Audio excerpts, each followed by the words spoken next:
I'll record. So welcome, guys. Welcome to the 7th episode of Interview Weekly. I'm excited about today because we're going to interview each other and use this site to interview each other on. And what you're going to really learn and practice today is like a Princeton review kind of technique on interviewing. And I want to demonstrate this with you. I just need one person to volunteer to interview me.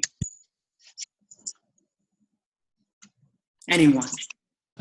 I'm so sorry. I still keep getting an error. Oh, it's okay.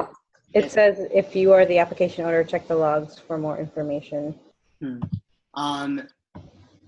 So over here, do you see this when you click on attendance? I can't even log in. Like, I'm just trying to log in.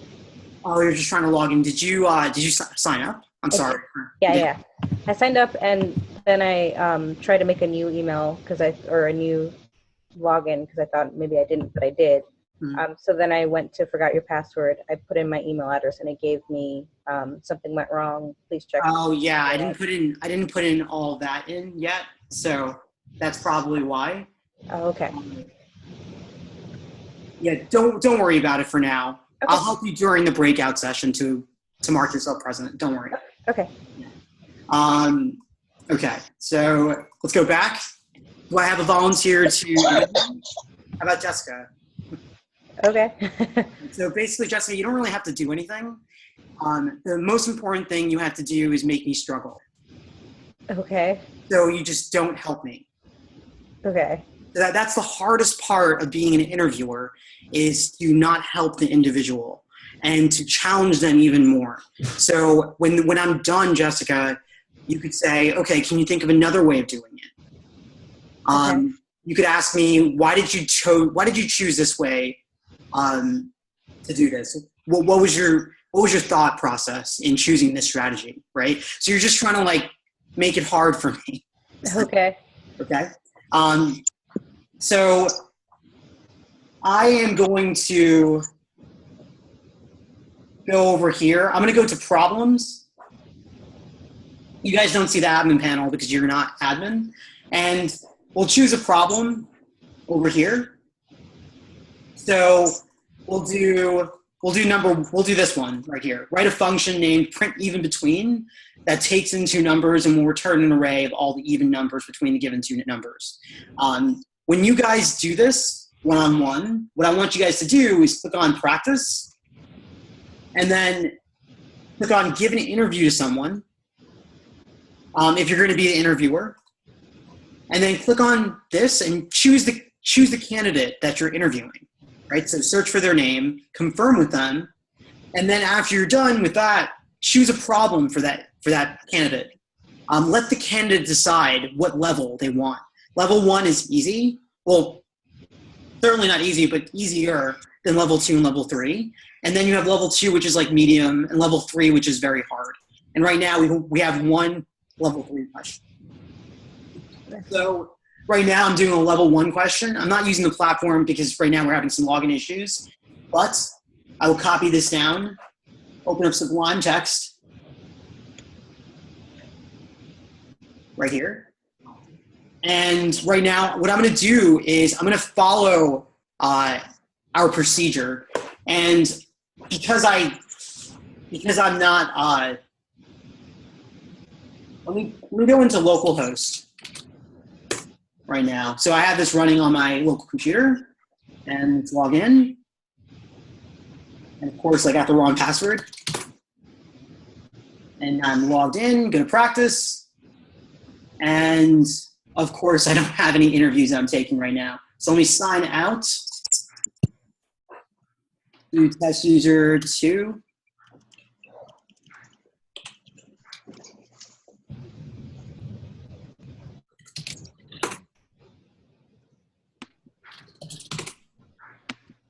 Okay, go to practice, and I'll click on this one. So this is an interview that,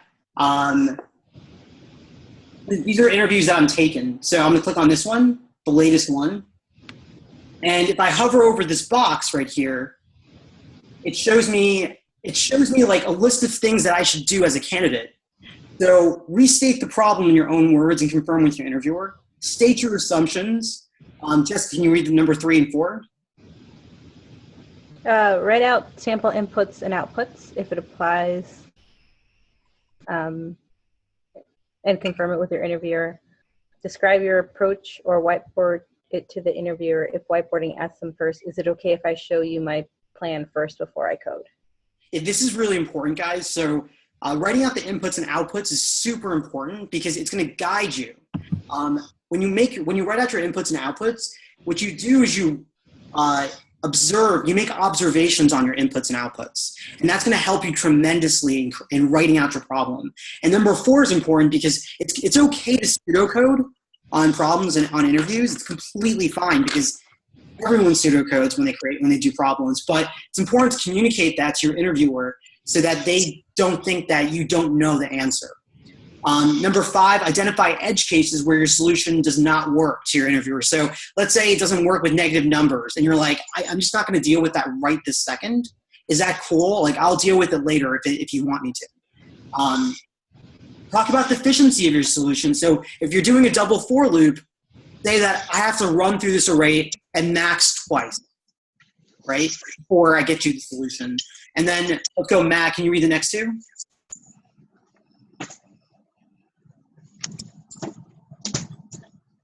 Use proper names for variables and functions. Example, stuff is a bad name. Word count is a better name.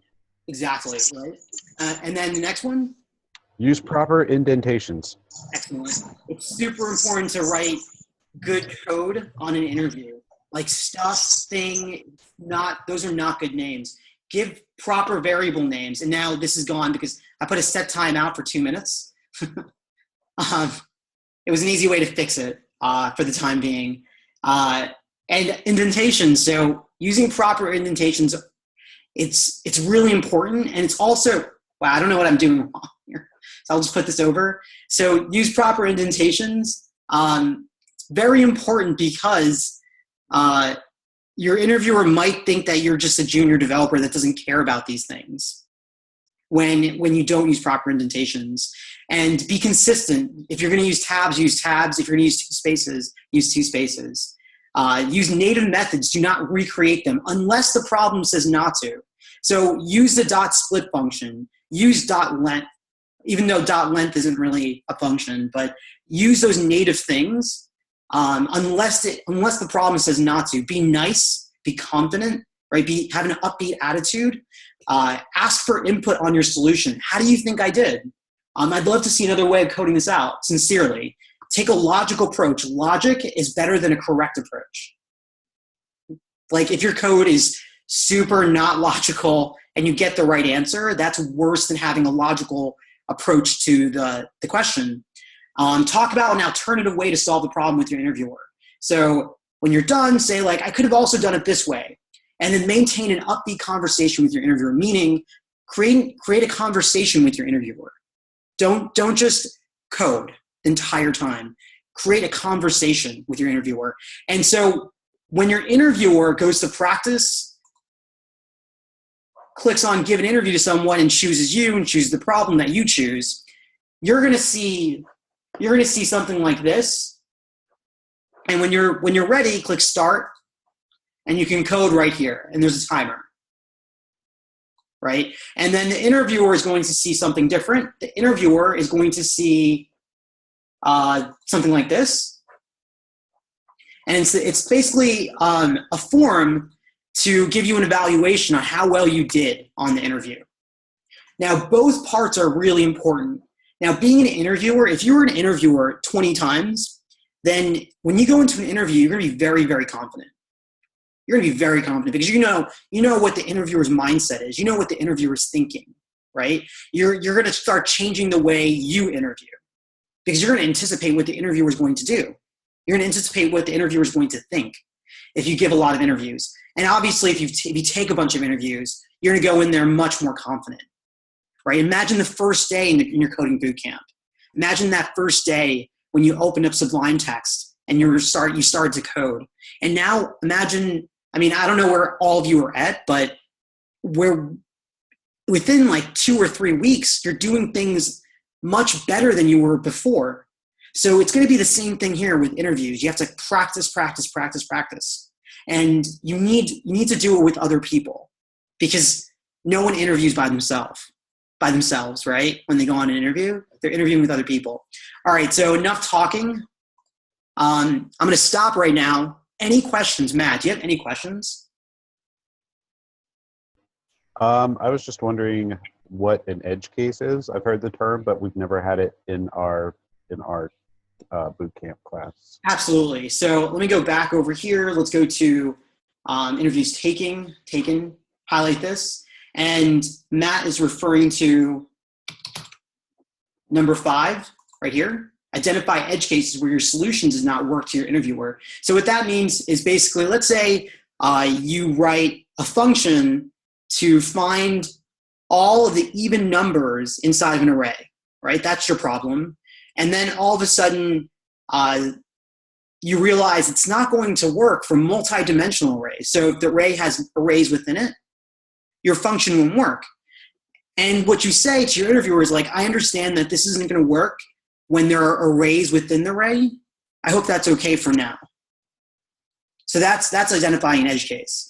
And the reason why you want to do this, and the reason why it's super important, is because let's say you're the interviewer and you're thinking, wow, this candidate really isn't thinking about this edge case, right? Whereas you're like, I just don't want to deal with it right now, right? So you're eliminating that thought from the interviewer's mind for the time being, and letting the interviewer concentrate on the code that you are writing, instead of thinking about this one thing that you're not doing and not considering. The same goes for negative numbers too. Go ahead, Matt. 2 more questions.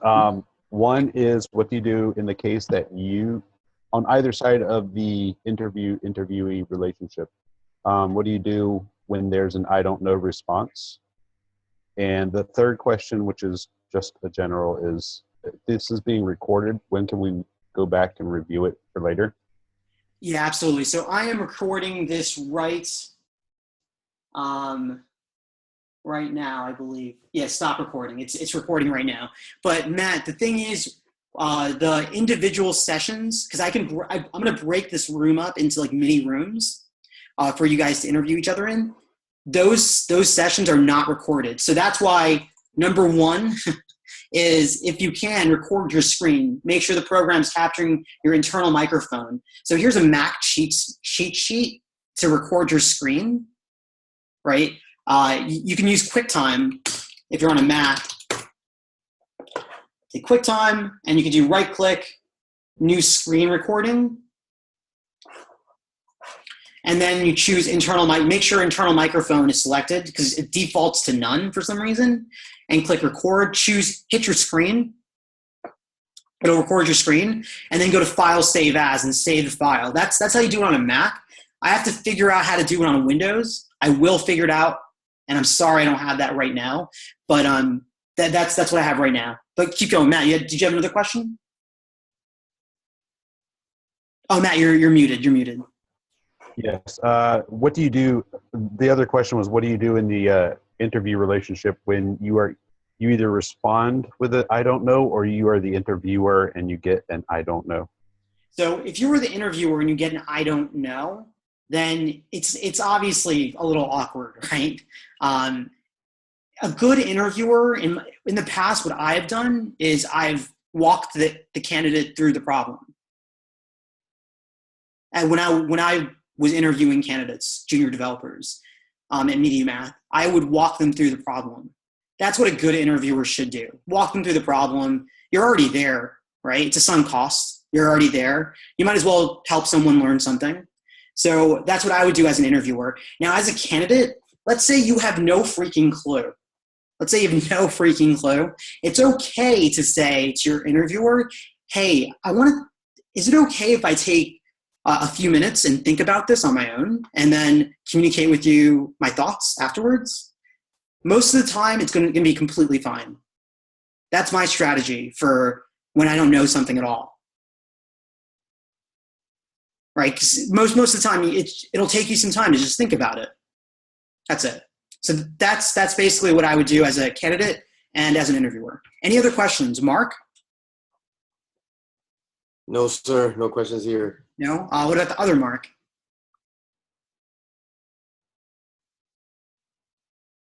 All right, well, I will start my interview with Jessica. Jessica, you ready? Actually, Pavan, can you actually put that in the channel, the problem? Yeah, absolutely. I will do that. So there's a chat right here. If you click on it, it takes you to Gitter. So this is where I'm going to chat. Right? So I just pasted it right here.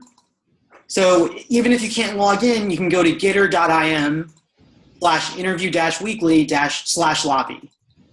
Right here. Gitter.im. I'm here to observe.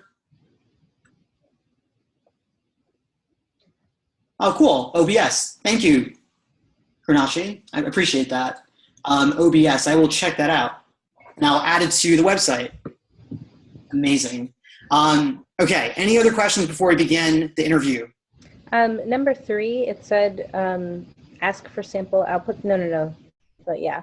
Hmm? It said write out sample inputs and outputs and confirm it with your interviewer. What does that mean? Yeah, sure. So I will show you what that means while you interview me. Okay. Yeah.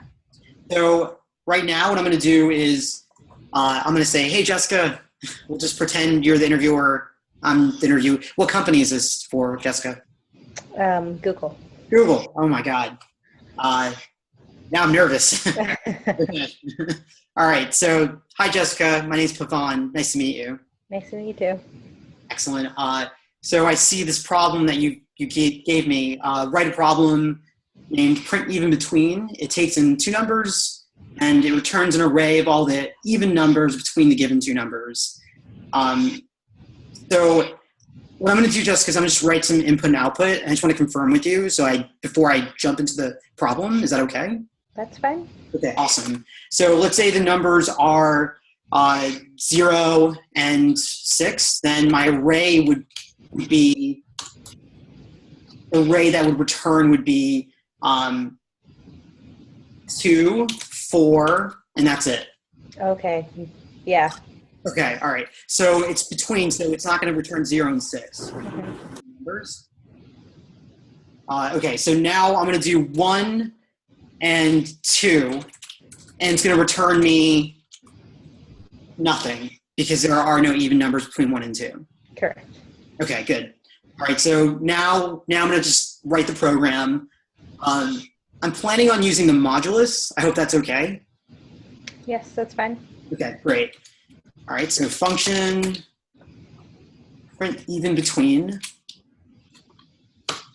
and I'm going to take in 2 numbers. I'll call the numbers A and B, and now what I'll do is I'll do a for loop. Var I equals A, while I is less than B, I plus plus, and so now this for loop, and now I'm going to check if I is an even number. The way I'm going to do that is I'm going to divide it, I'm going to get the remainder of it when I divide it by 2. And if it's 0, then I'm assuming it's an even number. And if it is, then I'm going to add it to the list. So right now I have to start a list. So I'm going to var, I'll call this even nums right here.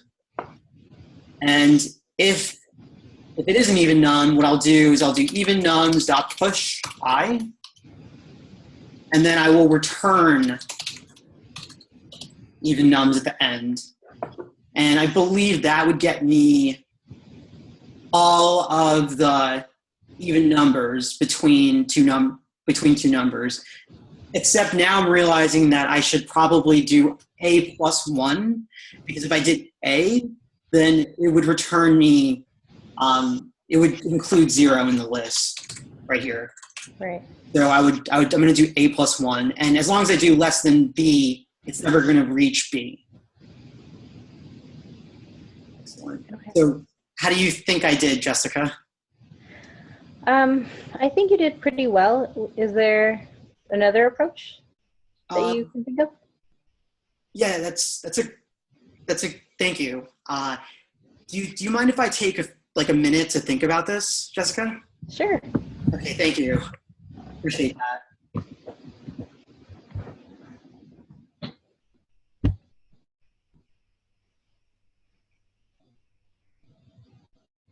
Okay, so I have another way of doing this without using the modulus.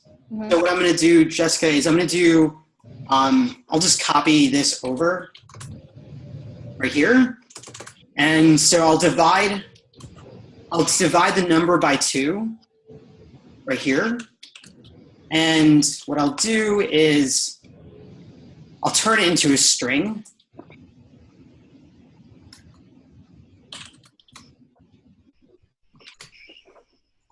And I'll check if the index of the period is there. And if it is,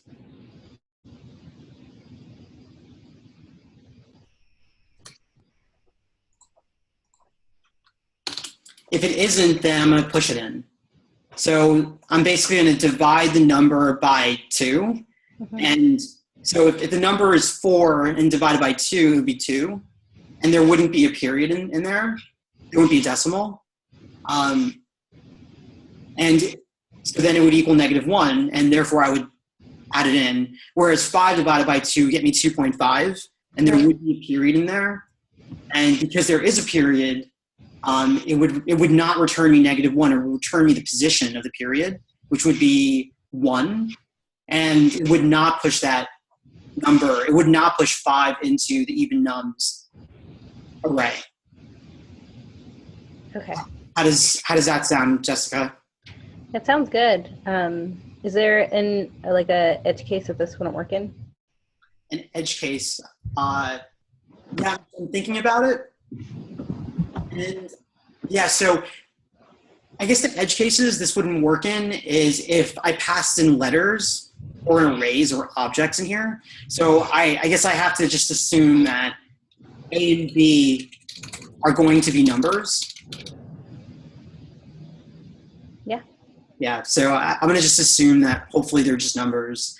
And I guess the one thing here is that I have to wait for my program to go through A plus 1 to B minus 1. Like I have to go through all those numbers before my program ends. Mm-hmm. So that's like the efficiency of my program. Awesome. Excellent. You're hired. I don't know. Thank you. Okay, so questions on that? Anyone, just go ahead, ask questions. I'm going to go over the techniques again. I guess you'd have to clarify that you are going with the assumption that A is less than or equal to B before passing A and B into the function. And I think that if A comes in and it's not an integer, incrementing it by 1 with each for loop, I don't think you're going to find any I modulus 2 equals 0 cases. So I don't think you would find, you'd have to somehow assume that A was an integer going in, mm-hmm. or do something to make it an integer coming out. That's a really good point. So you're saying there's 2 things, right, that I didn't consider. I have to make sure that A and B are integers, and also I have to make sure that whatever number I start with, right, whatever number I start with over here is less than this number. So I have to do that too. So those are 2 things I didn't consider in that problem that I would love for everyone to consider if you were on an interview. Thanks for the feedback, man. Any other questions on this before we dive a little bit deeper into what techniques were used? Does there need to be an opening curly brace after the if statement or not? Let me see. Where is right here? Yeah, so if it's one line, you don't have to have the curly brackets. If it's one line, yeah. Can I ask, how, when you're in an interview and they're asking you these questions and you have to assume certain things, how much is it, how deep is too deep? Like, you know, to assume, well, first we have to assume that B is not a negative or anything like that. Like how, at what point do you become, are you viewed as, you know, oh, this is a great thinking person as opposed to this person's just overthinking everything? Yeah, that's a really good point, Jessica. So what I would do is kind of eliminate those edge cases initially. So let's say it's a multi-dimensional, let's say you're looping through an array, right?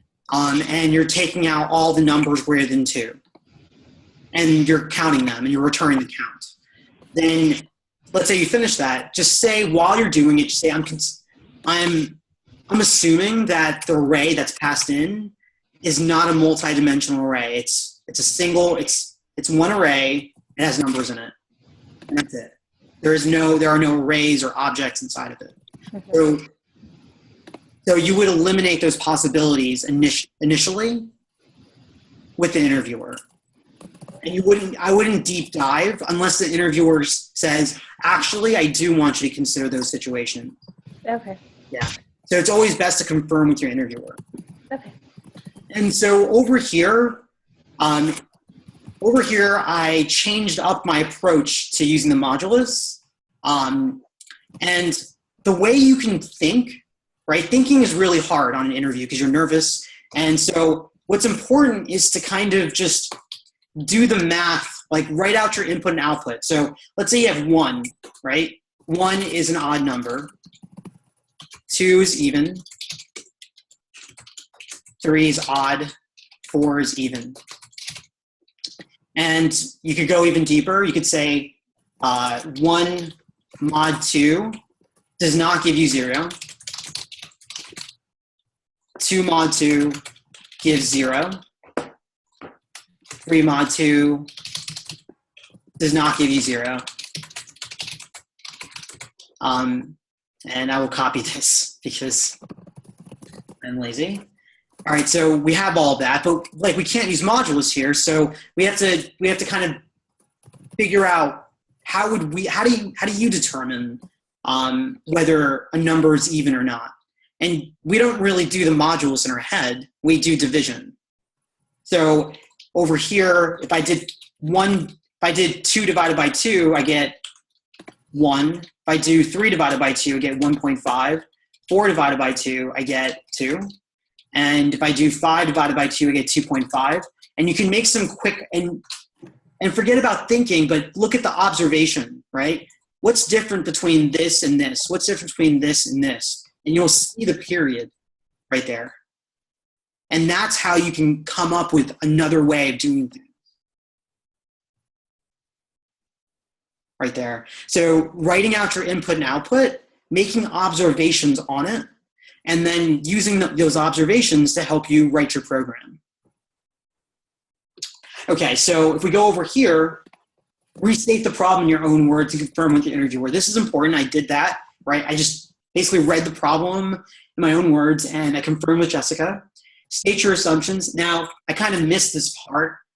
Jessica helped me. She said, no, I missed this part, the edge case part. The assumptions part, I kind of got right there by writing out my inputs and outputs and confirming with Jessica, right? So I wrote out these inputs and outputs and I just confirmed with her. And now this is obviously very important because let's say you're thinking of the problem wrong, then you're going to write it wrong. It's guaranteed. You're going to write the problem, code it out wrong. If I thought the answer to this was 0.246, I'm going to code it out wrong. And then over here, I was hopefully nice, Jessica, to you. I used proper indentations over here. I was consistent, and I used good variable names. I mean, A and B, there's not much more than you can do for A and B. You could say num1, num2, but A and B are okay. I named my list even nums, and that's good. I followed directions. I called my function print even between right here. I asked for input. I took a logical approach. Jessica asked if Jessica's a great interviewer. She asked me, is there another way you can do this? And off the top of my head, I didn't know. I didn't know a way of doing this. And I thought about it. I asked Jessica if I could have a few minutes to think about it. And she said yes.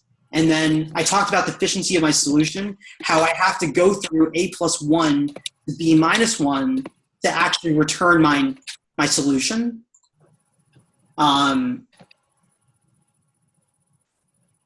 Yeah. Right, so those are the steps you want to take with every problem. With every problem, you want to take these steps right there. Any questions on this?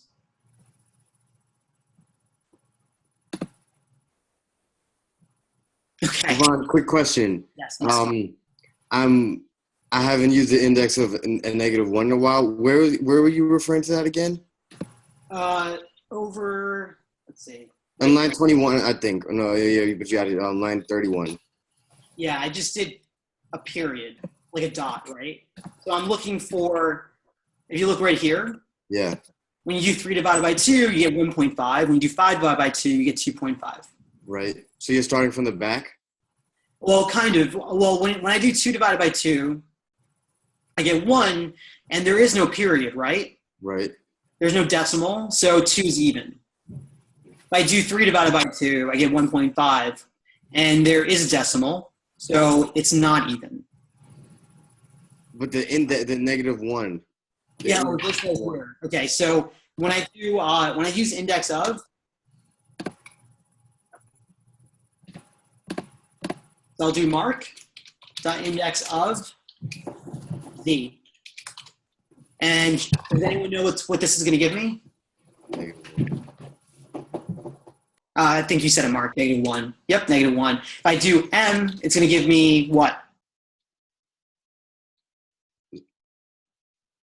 1. 1. Yeah, it's in the first position, which is 0. Oh, 0. 0. Yeah. And if I do k, 3. awesome, right? So that's index of right there. Right? So if it's not in it, then it's going to give you -1. So I'm trying to find all the numbers that don't have a decimal sign. Right there. So I'm gonna slack this out, and I forget who gave me that special insight, but the thing that I wasn't considering was whether A is actually smaller than B, right? So that's something I had to, and also I have to consider whether A and B are integers. So that's something I would consider when you're doing this problem. So if I was going to make sure that A and B, so I would do var start. I'll do if A is less than B, var start equals A. And then I'll use curly brackets here because I'm going to have more than one thing happen. Var end equals B, else, and copy this over and change this to B and A. And instead of A plus 1, I'll do start plus 1. Instead of B, I'll do end. And then I finish this right here. Make sure that whatever number I start with is the smaller number. So I just took care of that thing right there. And make sure that A and B are integers. So what I'll do right here is if A, I'll do parse int A does not equal A,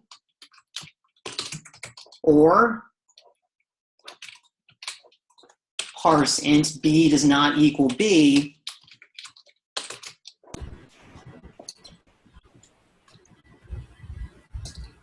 return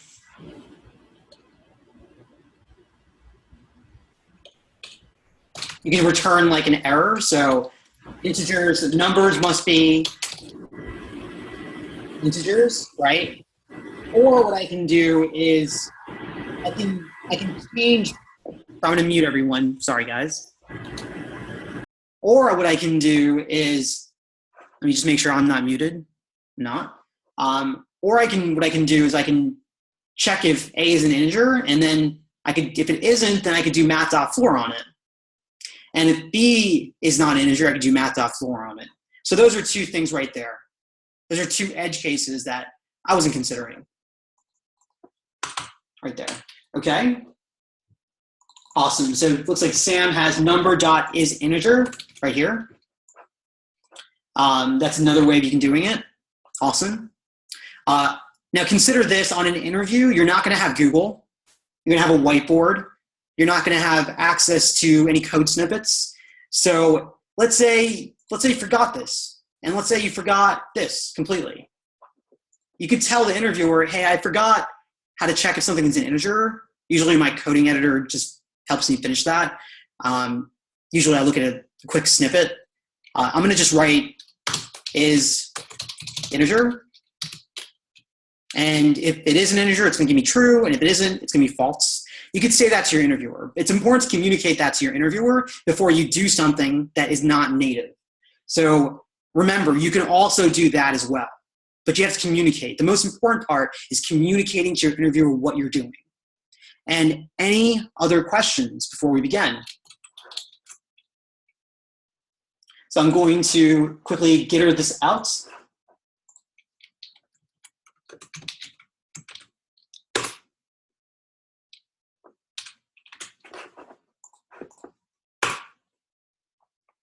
Okay, and what I'm going to do is I'm going to create 2 breakout rooms, and I want everyone to just talk about what I just did, right? So I'm going to also send out